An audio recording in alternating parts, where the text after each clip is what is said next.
Hello everyone, আমি মোহাম্মদ ফারহান হোসেন। তো আজকের এই ভিডিও লেকচারে হচ্ছে আমরা ফাইল অর্গানাইজেশন নিয়ে আলোচনা করব। তো চলুন শুরু করা যাক। আচ্ছা, তো আপনারা অনেকেই জানেন যে আমি রিসেন্টলি একটি বই পাবলিশ করেছি। বইটির নাম হচ্ছে বাংলায় মাইস্কুয়েল।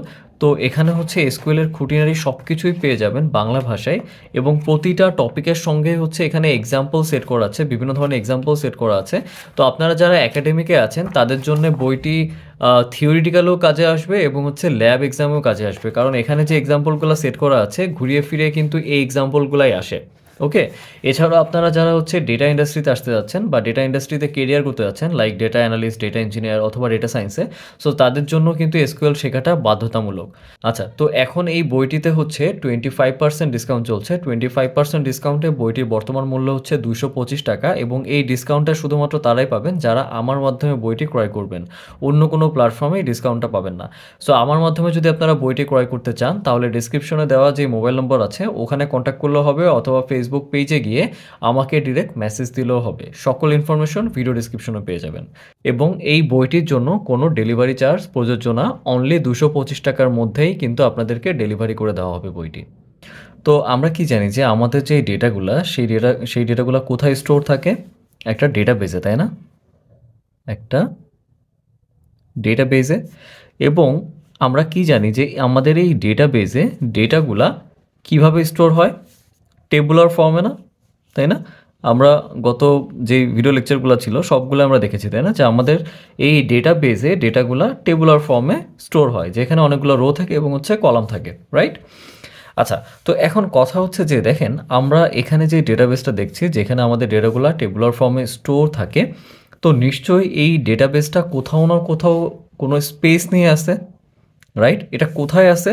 এটা ডেফিনেটলি হার্ড ডিস্কে, তাই না? হার্ড ডিস্কে। আচ্ছা, এখন কথা হচ্ছে যে তাইলে এর সঙ্গে ফাইল অর্গানাইজেশনের সম্পর্কটা কি? সম্পর্কটা হচ্ছে যে দেখেন, ডেটাবেসের মধ্যে আমরা যেভাবে চিন্তা করি যে ডেটাবেসের মধ্যে ডেটাগুলো এরকম টেবুলার ফর্মে থাকে, এই কনসেপ্টটা ঠিক আছে, কিন্তু ডেটাবেসের মধ্যে টেবুলার ফর্মে এই ডেটাগুলা বিভিন্ন ফাইলে স্টোর থাকে, ঠিক আছে? বিভিন্ন ফাইলে স্টোর থাকে, আমরা এগুলোকে বলছি হচ্ছে ফাইল। তার মানে বিভিন্ন ফাইলে ডেটাবেজের এই টেবুলার ফর্মের ডেটাগুলো স্টোর থাকে, এবং ফাইলের ডেটাগুলো কীভাবে থাকে? রো এবং হচ্ছে কলাম ওয়াইজ, ঠিক আছে, টেবুলার ফর্মে। ওকে, তার মানে কি ডেটাবেজের মধ্যে ডেটাগুলো বিভিন্ন ফাইলে স্টোর করা থাকে।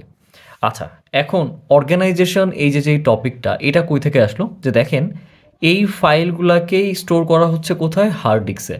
এখন হার্ড ডিস্কের কনসেপ্ট অনুযায়ী আমরা কি জানি যে ডিস্কে কি থাকে? ব্লকস থাকে, রাইট? ডিস্কে কি থাকে? বিভিন্ন ধরনের ব্লকস থাকে, তাই না? আমরা কিন্তু পড়েছি, যখন ডিস্ক নিয়ে যদি আপনারা কেউ পড়ে থাকেন, আপনারা জানেন যে আমি যদি নর্মালি ডিস্ক যদি এরকম ডিজাইন করি, ঠিক আছে, আপনারা যারা ডিস্ক পড়েছেন, ডিস্ক নিয়ে পড়েছেন আর কি, তো আমরা জানি যে বিভিন্ন ধরনের ব্লক থাকে, রাইট? সো এই ব্লকসে আসলে আমাদের ডেটাগুলো স্টোর থাকে। সো হার্ড ডিস্কে যে ব্লকসগুলো আছে, সেই ব্লকসগুলোর মধ্যে হচ্ছে আমাদের এই ফাইলগুলোকে প্লেস করতে হবে। এখন দেখেন যে এখানে প্রত্যেকটা ব্লকের জন্য তো একটা স্পেস বরাদ্দ আছে, না? রাইট? এবং এখানে প্রত্যেকটা ফাইলেরও একটা নিজস্ব ক্যাপাসিটি আছে, রাইট? আমি যদি সাইজের কথা বলি, তাহলে এই ফাইলটা এই ব্লকের কতটুকু জায়গা নিয়ে থাকবে? ধরেন এতটুকু জায়গা নিয়ে এই ফাইলটা এখানে স্টোর হইলো, তাহলে বাকি যে স্পেসটা, এই স্পেসটা কি হবে? বা এখানে আসলে ফাইলগুলোকে অর্গানাইজ করবো কেমনে ডিস্কের মধ্যে, বা ফাইলগুলোকে স্টোর করবো কেমনে, তাই না? তার মানে কি এখানে একটা অর্গানাইজেশন দরকার, না? তার মানে কি ফাইলগুলোকে অ্যারেঞ্জ করার জন্য একটা মেকানিজম দরকার, রাইট? যে কিভাবে এই ফাইলগুলোকে আমি যদি এখানে ব্লকসের মধ্যে প্লেস করি, তাইলে আমার জায়গা মানে বেঁচে যাবে, তাই না? এখানে ব্লকসের মধ্যে জায়গা বেঁচে যাবে। বা আরও বেশ কিছু আমাদের যে ক্রাইটেরিয়াগুলো আছে, যে আমরা ডেটা নিয়ে কেন কাজ করি? ডেটা নিয়ে কাজ করি যে আমরা ডেটাকে স্টোর করার জন্য, শুধু এই জন্যে না, আমরা কিন্তু আমাদের প্রয়োজন অনুসারে ওই ডেটাগুলোকে আমরা কিন্তু সার্চিংও করি, রাইট? মানে এখানে কি করতেছি, যে ডেটাকে সার্চ করতেছি, ইনসার্ট করতেছি, আপডেট করতেছি, ডিলিট করতেছি, তাই না, আমাদের সুবিধা অনুযায়ী, রাইট? তো এই যে দেখেন, এই যে অর্গানাইজেশনটা, হ্যাঁ, ফাইলগুলোকে ব্লকসের মধ্যে সাজানো বা হার্ড ডিস্কের মধ্যে সুন্দর করে স্টোর করা, সো এটাই হচ্ছে আপনার ফাইল অর্গানাইজেশনের কনসেপ্ট। তো আমাদের বিভিন্ন ধরনের ফাইল অর্গানাইজেশনের টাইপস আছে। ওকে, তো আপনি যদি একটু বাম সাইডে খেয়াল করেন, এখানে কিন্তু 6 ধরনের ফাইল অর্গানাইজেশন রয়েছে। আমরা প্রতিটা নিয়ে ইনশাআল্লাহ আলোচনা করব। তো প্রথমে কি আছে? সিকোয়েন্সিয়াল, এরপরে হিপ, এরপর হচ্ছে hash file organisation, B plus tree file organisation, cluster file organisation, index, sequential access method. Okay, so আমরা প্রত্যেকটা ফাইল অর্গানাইজেশন নিয়েই আলোচনা করব এবং তাদের সুবিধা অসুবিধা নিয়েও আলোচনা করার চেষ্টা করব। নর্মালি এক্সামে ফাইল অর্গানাইজেশন এই টপিকটা বেশ ইম্পর্টেন্ট।